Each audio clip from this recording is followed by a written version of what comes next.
புஜ்மா புஜ்ஜு பண்ணா இது என்ன இது? ஆ உன் பேத்திலாம் உன் மேலே வந்து கழுத்து மேலே படுத்துட்ருக்கு. உன் பிள்ளைங்களாம் இந்த பக்கம் பால் குடிக்குது. இருந்தாலும் உன் பேத்தி உன் கழுத்து மேலே படுத்துட்ருக்கு.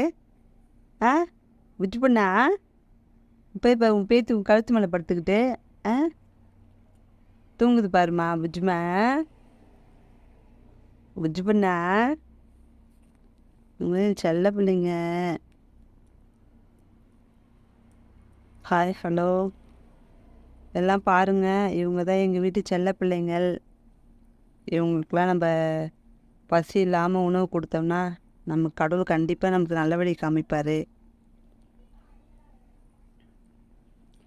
எப்போவுமே நம்ம வாயில்லா ஜீவன்களுக்கு வந்து நம்ம நம்மளால் முடிஞ்ச ஒரு உணவை கொடுக்கணும். ஒரு வேளை உணவாவது நம்ம கொடுக்கணும்.